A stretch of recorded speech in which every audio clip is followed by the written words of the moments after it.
Well, hello, everyone. I'm so excited to be here. Happy Monday. Happy Mother's Day to those of you that celebrate. I am Rena Bacone, and I am the founder and CEO of Passion Fit. I am a new Women Lead TV host of a show called Women, Wellness, and the Workplace, and I'm a proud member of the Connected Women of Influence. And today I have a wonderful guest. She and I go way back. We have known each other for about 15 years. Sylvia Bonilla Zumbo, and she is my friend and former colleague from Google. And today we are going to be talking about career growth, transitions, and balance. So we have a very exciting show for you guys today. And I just want Sylvia to say hello to everybody. Hi, everyone. Thank you so much for having me. My goodness, what a great treasure this is. Congratulations on your new show. Thank you for inviting me to join you. This is very exciting. And it's Oh, just fun to have a conversation. How fun is this? absolutely, Sylvia. Well, thank you for being my first guest of this debut episode. I intentionally chose you because I have so much respect for you as a person and as a professional. And I just want to take a second to go back a little bit to when we first met back in 2008. We worked together at Google for about 6.5 years. I left in 2014 to start Passion Fit. You left in, I believe it was 2020, to start your executive and career coaching business, Coach with Sylvia. And do you remember those times, Sylvia, where we would sit and chat about how much we were grateful for our jobs at Google? We loved what we did in the digital advertising space, but we had these career aspirations to help people on an even deeper level. And do you remember those times? I'd love to get your thoughts as we kind of reminisce for a second here. Of course. I mean, we had these conversations so many times across, there were many opportunities to go deeper because we were doing something different or we came across something that inspired us or, we just came back from a talk and there was a woman who was taking charge and doing these amazing things and, it just kind of reinvigorated that inspiration and really kind of connected everything that we had been talking about over the years. And there was always something about wanting to connect back to what we wanted to do and how we wanted to be that for ourselves and others. What was that? We weren't quite sure, right? But we it was so much fun to have those conversations, and we really just kind of fed off each other as we explored some of those things. It was a lot of fun. I remember lots of it. Absolutely. I do as well. I think we both really supported each other. I mean, I remember for you, you were really interested in DEI for women in the workplace, right? And coaching and helping people. I also was very interested in empowerment for women in the workplace and wellness. And I just think it goes to show if you really believe in what you are doing and what you want to do to impact the world, like we both did, you can do it. And here we are living out our career dreams. And, I think we can both attest to the fact that it's not always easy. We've definitely had our trials and tribulations and ups and downs in making that transition from corporate America to entrepreneurship. But I just want to let everyone out there who's listening know that it is possible. And when you have an amazing support system of friends and people in your professional network, like I have with Sylvia, I think the sky is the limit. So I'm just excited to chat today and learn and well, I know your story, but have everyone else learn about your story. So really quickly, we're going to talk a lot about transitions. I think with the pandemic, there are a lot of people who are, really questioning what they're doing in their lives, both personally and professionally. They want to have more purpose. They want to have more meaning. And there's a stat, according to the US Department of Labor, that people will change jobs about 5 to 7 times in the course of their working life. And I think after the pandemic, we're seeing that people might change jobs even as soon as every year. So I just want to start with everyone hearing about your story, Sylvia. You have had a 25-year corporate career and you did make a huge career pivot. So tell me about your journey and tell our listeners about your journey and what was driving you to make that change at that time. Oh my goodness, there were so many things and moments. So I'll share a little bit about that. But overall, yes, 25 years, it can go by pretty quickly. And overall, I was in the advertising space, coming from the agency world, moved into tech advertising, and then ultimately landed at Google, where I was always in some form of, either strategy, advertising, business development type role. So I had done that over the years, and that evolved in so many ways. But something happened about, I would say, almost 10 years ago where I I was part of the career advancement program, and I had access to a coach, something that I hadn't had access to.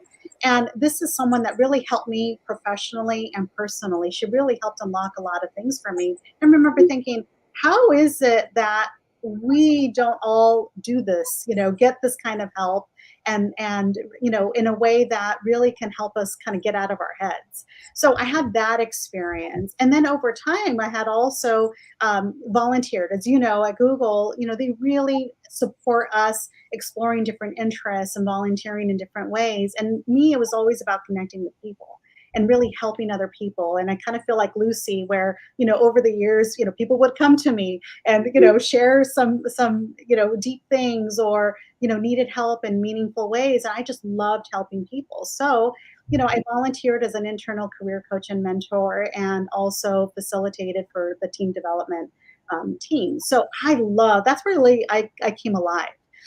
So then I thought, okay, the more I did it, the more I thought I need to find a way to make this happen. And let's see what that could look like. I didn't know what that could look like, and I tried to explore different things and make some moves internally, but didn't quite always work out.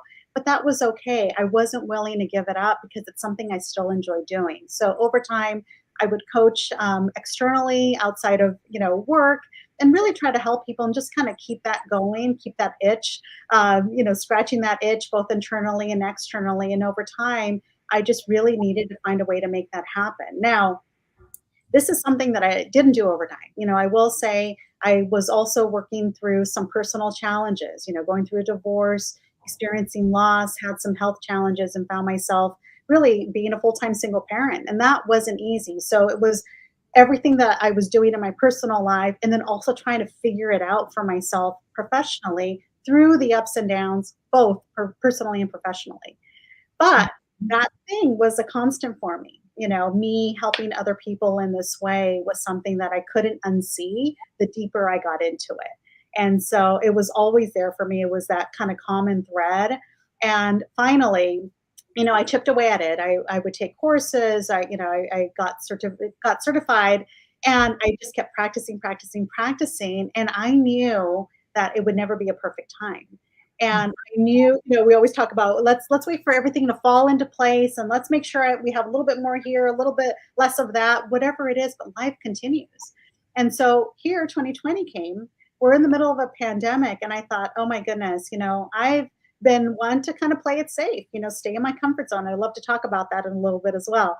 But I knew I had everything I needed, or I had just enough to get it going. And if with the pandemic, if I didn't make a move, I might stay. I might stay. I might get comfortable again.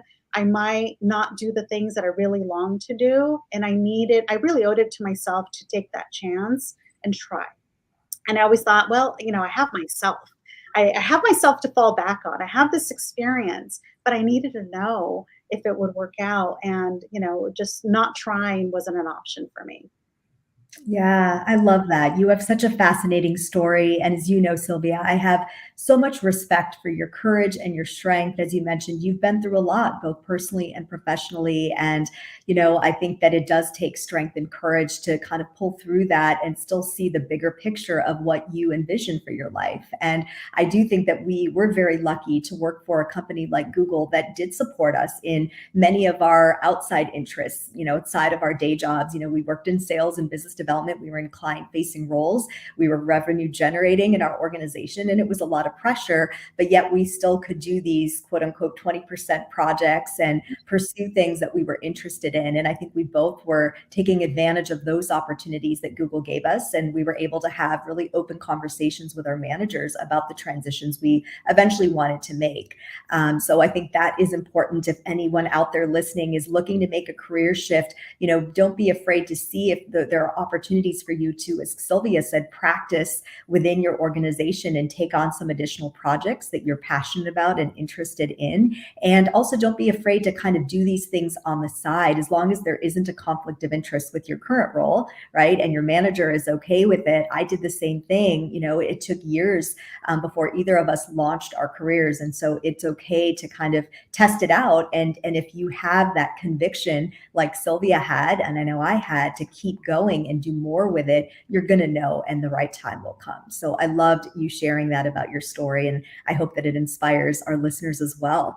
And what were your biggest lessons after this 25-year corporate career in advertising and tech? Because I know you've learned so much that you're channeling now into the work that you're doing as a coach today.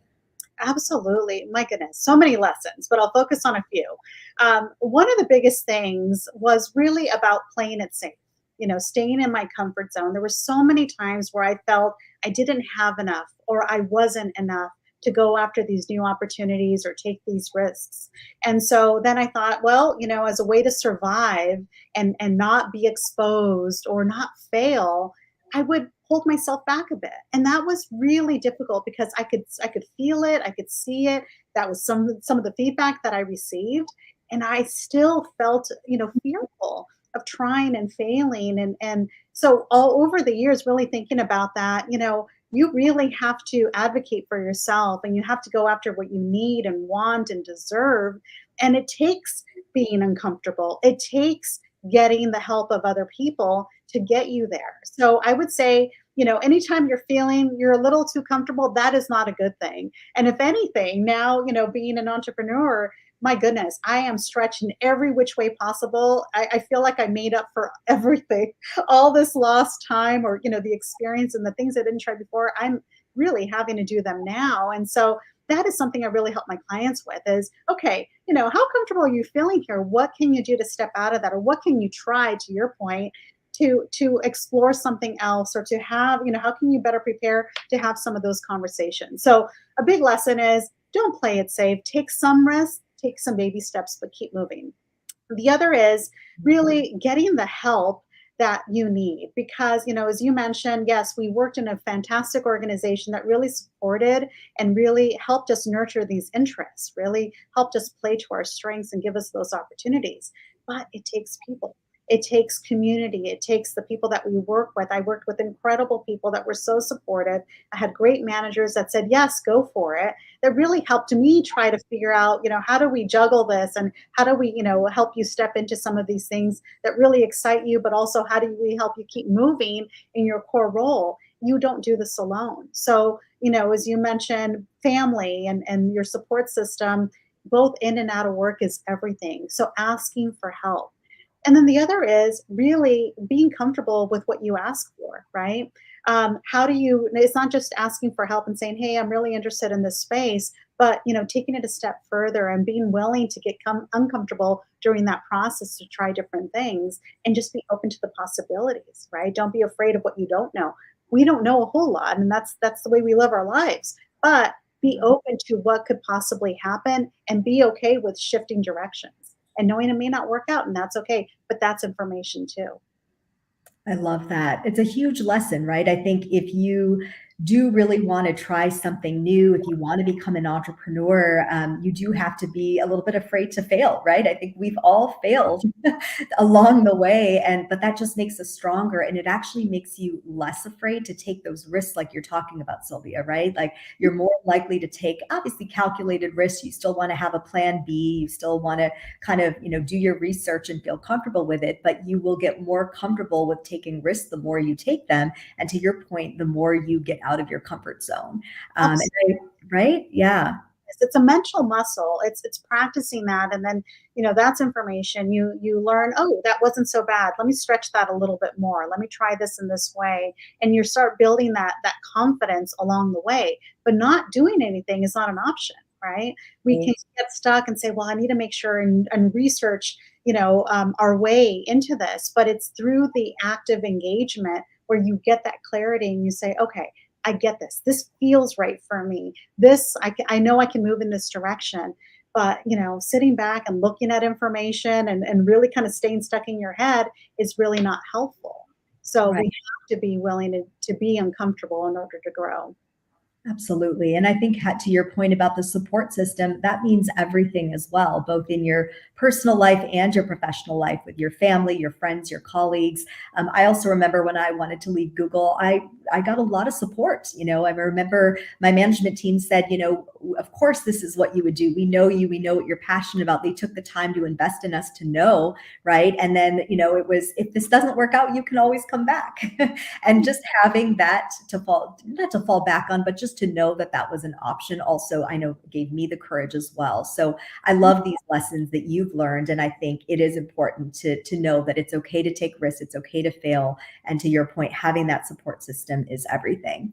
So tell us a little bit about what you're focused on now, Sylvia, with all the great experience that you've had, the risks you've taken. Where are you now and where are you headed with your executive and career coaching business? Yes, absolutely. So I do a lot of individual one-on-one coaching, and a lot of that for me is really helping women and women of color.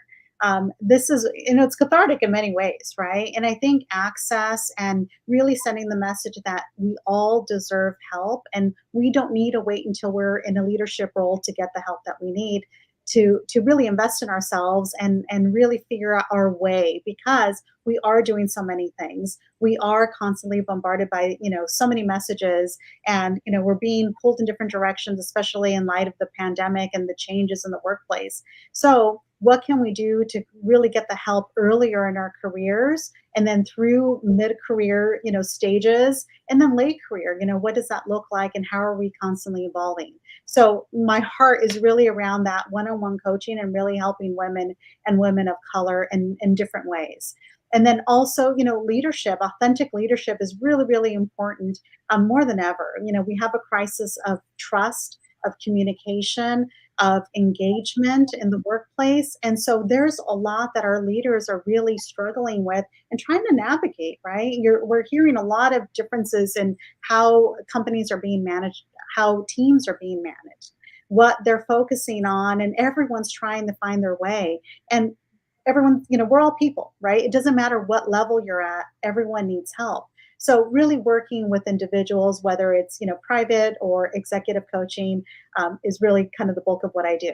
Now, I mentioned team development facilitation. I love being with a group of people and really facilitating, helping people to learn how to find their own way to become more effective, and really connect the dots for themselves and together as a team to really kind of build on that engagement and get excited about what it is they're doing, and really to kind of step out of their own heads, but also to really connect with each other to become better together. And I really love the magic that happens in a room when that takes place. So I do a lot of the one-on-one work, the group work, the workshops, and then have also recently launched a group coaching program. So yes, trying to really kind of expand a few different things, and eventually, of course, I mean, there's so many things that we're thinking about. We've talked about this. How do we diversify? How do we, keep things fresh? How do we really meet people where they are, and really, give them something that they need, and share a few different options, because we all need help, but we don't know what we don't know. And really it's about, okay, what else is out there, what is happening right now, what do people need most, and I'm always evolving and really kind of adapting to help people where they are. I love that. And I think it is important, right? There are so many things happening in the workplace. And we've talked about this, over the years, Sylvia, with women in the workplace, women of color and DEI, with quiet quitting and the great breakup and the great resignation and all these buzzwords that we hear. But it's true, Right. it is the reality. And I think work, like you are saying, working with people individually and in groups and working with leaders makes sense because it's needed. I know you and I, we went from being part of the Google family to now also both being part of the Gallup family as Mhm. certified professional strengths-based coaches. And I think that's also an important part of people figuring out what they want to do, right? Having those strengths and innate talents that they can focus on as they're looking to make those, jumps in their career, or those transitions that I know you work with clients on. Absolutely. And it's really tough because we get the message that we need to, do things a certain way to succeed. And what I love about, as you mentioned, Gallup Strengths, it's really about leaning into who we authentically are and our natural talents and doing more of that. And what happens when you're leaning into your sweet spot? you're able to kind of get there faster and really engage with the work that you're doing and how you're showing up with more confidence, right? So that's what I really love about that, and that's a tool that I lean on, in my practice. I love that. So, from your perspective, how can women leverage their power in the workplace? Because this is something, gender equity is a huge topic, right? So, it's important for them to have the tools and the skills needed to leverage their own innate talents and strengths. Yes, absolutely. We have such an advantage for so many reasons. So I always think about, the C's. It's community, it's care, it's curiosity, it's connection, it's all of those things. So community, really tapping into how do we work with each other? How do we connect with other people? How do we build some of those relationships? And I think a lot of that really plays to why we were able to do the roles that we had so successfully is really connecting with others, and we all have our own way of doing that, but being deliberate about building that connection, being deliberate about reaching out to the various communities, and how do we build more inclusive workspaces, and how do we really take the time to listen and understand. And so all of that really requires some of that compassion and empathy, right, and that care. And it's really about humanistic leadership. As I mentioned before, we're in a crisis of, trust and communication. There's a lot going on, but we have that ability to really kind of set the tone for this humanistic leadership component and really develop our own way, and really kind of see the big picture and connect the dots in a really meaningful way through that care, right? So I think that's really important. And curiosity, my goodness, that can take us far. I think that the more we connect with others, the more we're building community, the more we're really caring and listening to others, we're able to kind of deepen that curiosity that we naturally have, and we're able to use that to say, okay, what do we need to do? How do we need to pivot? How do we make this better? What are we not thinking about here? What can we try? Right? And just continuing to really build on that. And I think we're just at a really great place right now to be able to leverage these things as women. Yes, I agree. I agree. It is important. I know we are getting close to being out of time, so I want to ask you one more question. Work-life balance and wellness is very near and dear to my heart and a big focus of this show. So I would love for you to share with our listeners and our viewers, what do you do for work-life balance and for your own wellness? To, as you mentioned, you're a single mother, you're an entrepreneur, you're working with so many people, you give to so many people. So how do you fill your own bucket so that you can continue to go out and do all the amazing things that you're doing? Yes, it's tough because balance, I mean, I feel like a wobbly wheel, right? It's not really ever really balanced, but how do I tap into the different spokes and those areas for what I need when I need it? And I think there's a lot of pressure. So for me personally, it's about doing something that's drastically different or getting out and connecting with others. So I think as entrepreneurs, one thing that you and I have talked about is sometimes feeling isolated, right? There's a lot of work, there's a lot of thinking time, there's a lot of connecting with others for the work that we do, but kind of getting out of our work environments, out of this space, and connecting with people in real life. And it's been so wonderful to do more of that now, especially after everything that we've gone through the last few years.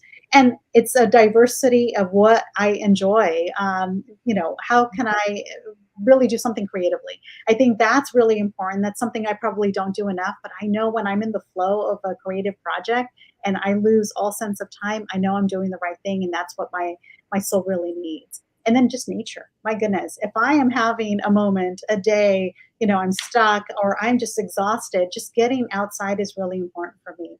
And those are kind of the quick things, aside from, of course, reading and streaming, which we all love, and we can talk about shows forever, but we'll leave that to another time. We do tend to do that when we get together. Oh, well, those are all great things, Sylvia. They make a lot of sense. I have so enjoyed our conversation together today. You and I could talk for hours and hours, but I would love for our listeners and our viewers to know where they can find you. If anybody is looking for an executive or career coach, scared to make a change, Sylvia has so much great in-depth knowledge and support. And I can say personally, she's one of the kindest people that I know. So she would give you an open and empathetic ear. So tell our listeners and viewers how they can find you. Yes, absolutely. You can find me on LinkedIn, so /coach Sylvia. also on my website at www.coachwithsylvia.com. Wonderful. Well, thank you again, Sylvia, for joining me today. There's no one I would have rather had for my very first guest of Women Wellness in the Workplace. I want to thank you all for tuning in. I hope that the show is and will continue to inspire you. The next episode will be on July 31st at 11 a.m. Pacific Standard Time. So I hope you will join me. And thanks again and have a great day.